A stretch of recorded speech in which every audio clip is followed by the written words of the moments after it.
Assalamu alaikum туугандар. Жанагы эме боюнча бир оюмду айтпасам, биз деле ой айтып жүргөнбүз да, эми айтышыбыз керек болуп калат экен да баары эле. Сен учукпайсың, сүйлөбөйсүң, чыкпайсың, айтпайсың деп эле. Анан мынтип карап отурсам, ошол эмеге көчө сүйлөп ызы салып дүрбөлөң кылып аткандар ошол эме экен да. Саясий сойку деп коем андайларды менчи. Саясий сойку ким ал? Ал деген жанагы саясий жакта бир өз кызыкчылыгын ойлогондор да. Бир жерге жетпей калгандар, анан жеткиси келип аткандар экен да. Биз жөнөкөй карапайым элбиз. Мен, например, жөнөкөймүн, мен эч жака жулунбайм, эч кандай кызыкчылык жок менде. И болбойт дагы кызыкчылык. Мен өзүмдүн калыстык оюмду айтам. Көл боюнча айтайын деп атам, жанагы скутер эме боюнча. Формула 1 боюнча. Ошол 2-3 күн эле болуп туруп анан кетет экен да ал формулачы. 2-3 күн ичинде темел укмуш 200 тонна деп эсептеп атат, бирөөсү 60 тонна деп атат, бирөөсү дагы бир нече тонна деп атат.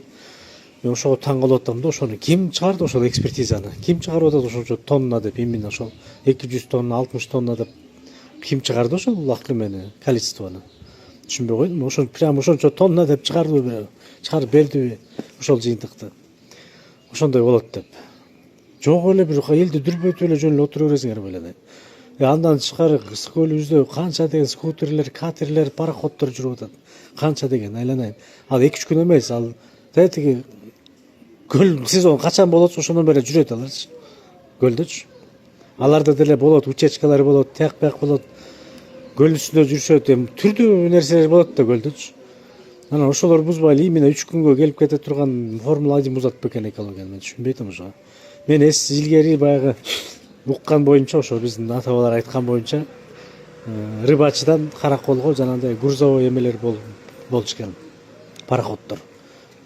Будай ташыйчу экен. Ошондой пароходдордон ошо пароходдор, эми ошо элестеткиле, ошол пароходдор чөгүп канча деген топливолор ошо сууга чыкты да, туурабы топливолор. Эми ошол экологияны бузбай, ошол кездеги ошол чөгүп кеткен жерде, ошо пляжда, например, ошо жээкке төнгөн да, ошол жактын эли, например, кырылып өлүп калган жок да ошо экологияда. Эчтеке болбой эле жашап атпайбы элдер?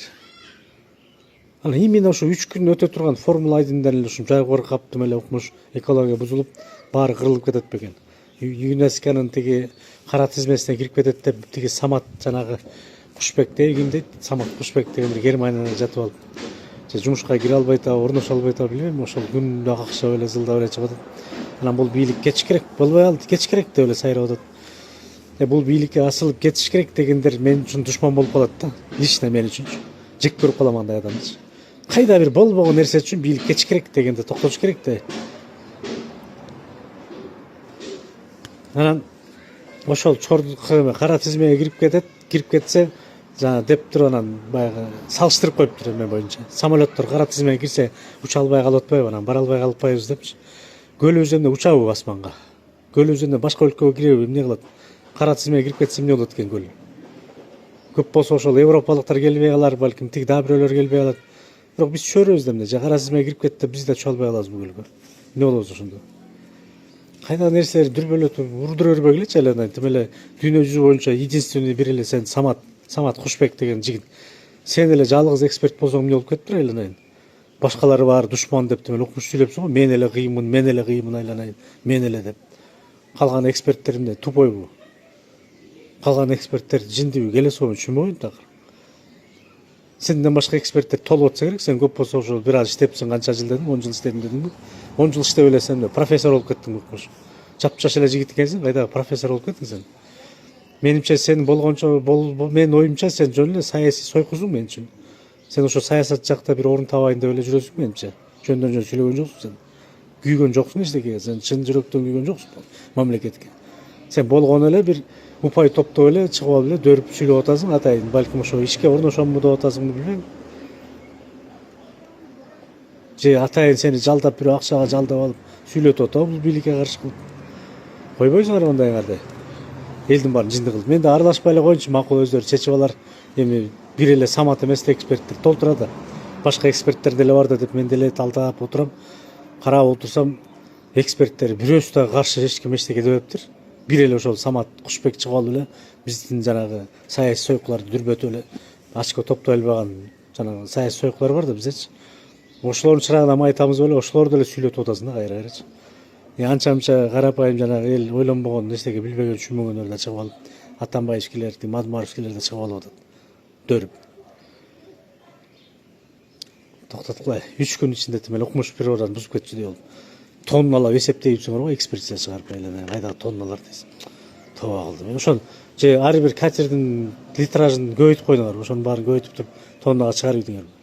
Ошонун баары көл үстүнө төгүлөт бекен. Эми болсо бир балким бир 50-60 литровый багы бар, балким авария болуп кетип, жарылып кетип, ошонусу төгүлөр балким. Төгүлсө деле анча деле зыян болбош керек. Эми ким билет эми аны мен кайдан билем, мен билбейм. Бирок менин көз карашымда бул жөн эле провокационный эле бир нерсе болуп аткандай сезилип атат мага. Ар бир өзүнчө бир очкочо топтоп аткандай эле сезилип атат мага. Чын, эч кимиси чын жүрөктөн мамлекет үчүн күйгөн мындай бир эме көргөн жокмун да. Мамлекетке күйгөн ошол адамдар кичине мындай салыш берип ойлонуш керек. Ар бир кычыкка сайла бербейчи. Убагында мынакей кемпир абат деп кыйкырып бакырдыңар, төш кактыңар, акыры өз ордуңарга келдиңер. Чек аранын баары туура эле чечилиптир деп өз ордуңарга келдиңер. Депчи. Андан кийин дагы бир балекет деп чыктыңар эле, алсы деле туура эле экен деп калдыңар. Убагында тууну алмаштырып атат деп тим эле төш кагып жинди болуп, элди дүрбөлөңгө чакырып чыккыла, каршы болгула деп чыгып жүргөн Атай деген бир бала бар эле. Ал да укмуш азыр Сады Жапаровду колдонуш болуп калыптыр. Кандай эме менен колдоп калды мен түшүнбөй калдым. Ошондо туура эле алмашыптырбы? Жаштакай эле экен, сонун эле алмаштыбы? Ошол жөнүндө эч ким сүйлөгөн жок да. Сүйлөбөй эле мындай эле кабыт эчтеке болбогондой эле жүрөсүңөр да баарыңар, камырбайчы. Мына мен ошол Сады Жапаров президент болуп келгенден баштап колдоп келем, келгенден баштап сүйлөп келем да. Мен жай келгенде өзүм жумушум башталып сүйлөбөйм, мен сүйлөбөй калам да. Кышында эле сүйлөйм мен. Анткени мен иштейм, өз убактымды кылам. Мен саясатка кирип алып, тиги саясий жактан акча табам мен, тигинтем очко топтойм дебейм да эч качанчы. Чыгып эле сүйлөйм, өзүмдүн оюмду айтам, болду. Анан туугандар мындай кичине ойлонолучу, бир нерсени ойлонгулачы. Бирөө чыгып эле кыйкырып бакырып койсо эле ошонуку туура дей бергени токтоткула да. Бизде деле эксперттер жинди келесо эмес да. Ошондо биздин президентибиз бизге душман болуп атат ошондо.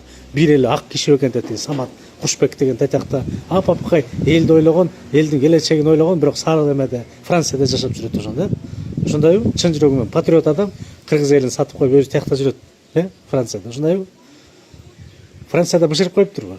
Кыргыздын патриоту болсо чын эле, чын патриот болсо могу жерде жүрбөйбү? Моякта болуш керек да.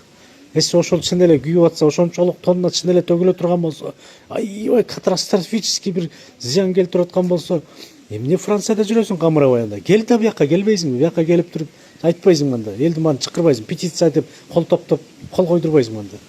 Чын болсо. Интернетте отуруп эле дөrdүрө бербей. Чын жүрөктөн болсо келгиле мояка келип сүйлөгүлө. Могу жерге келип жолуккула, министрлерге жолуккула, президенттерге баргыла. Бул кар болбойт деп бир экспертизалар топтогула. Жогорку кеңеште апарып туруп тиги деметкеле жолуктургула ошо эксперттерге. Жогорку кеңеш өзү айтып атат, баары жакшы, эч кандай зыяны жок, өткөрөт деп атат. Жогорку кеңеш айтып атат. Жогорку кеңеш дагы келесо эмес да, аякта да баары эле тупойлор отуруп алды. Ошондо бир эле Самат Кушбек акылдуу болуп калыптырбы? Койбойсуңарбы эле чача-мача. Анча-мынчалар ушул интригант провокаторлордун баары подписчик топтоп блогер болуп атсыңар. Силерге деле бир убакыт келер, жооп бере турган убакыт келер.